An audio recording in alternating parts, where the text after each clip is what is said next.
আজ আমার শ্বশুরমশাইয়ের জন্মদিন। প্রত্যেক বছর এই দিনটায় আমি ওনাকে একটু সাজিয়ে গুছিয়ে খেতে দিই। এই যে আরুষ অন্ততপক্ষে খুব খুশি থাকে এই প্রত্যেকের জন্মদিনের দিনগুলোতে, আর আমি প্রত্যেকের জন্মদিনে বেশ সাজিয়ে গুছিয়ে একটু খেতে দেওয়ার চেষ্টা করি।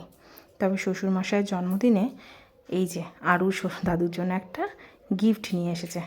ও প্রত্যেকবারই দাদুকে কিছু না কিছু একটা গিফট দেয়। সেটা এবার যেমন দোকান থেকেই ও এই সোয়েটারটা পছন্দ করে নিয়ে এসেছে ওর দাদুর জন্য। তা এখনও একটু মাপ দিয়ে দেখবে এটা ওর দাদুর গায়ে হয় কি না। ও খুব খুশি থাকে এই গিফটগুলো কেনার ব্যাপারে, অন্তত দাদুর জন্য কিছু না কিছু একটা কেনেই।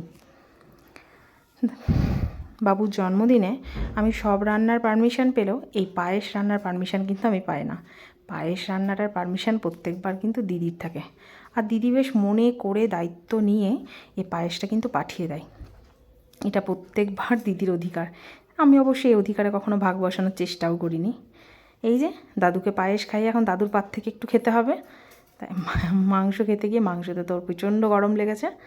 এখন ওই যে দাদু একটুখানি ভেঙে ঠান্ডা করে ওকে খাইয়ে দেবে।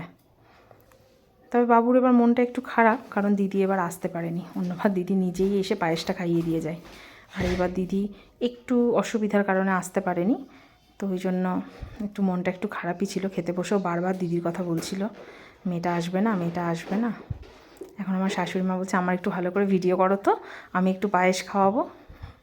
আর সাথে সাথে বাবুকে বলছে অনেক তো বয়স হয়ে গেল তোমার, তুমি সারা জীবন সুস্থ থাকো, ভালো থাকো, এগুলো বলছিল।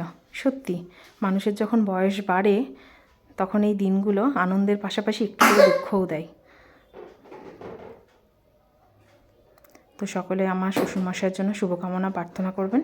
উনি যেন এই দিনটাই এইভাবে প্রত্যেক বছর আনন্দ করে আমাদের সকলের সাথে আরও বেশ কিছু বছর এইভাবে হেসে খেলে থাকতে পারেন। আমরা এই আনন্দগুলোকে সত্যি ছোট ছোট স্মৃতির পাতায় আমি প্রত্যেক বছরই রেখে দিই।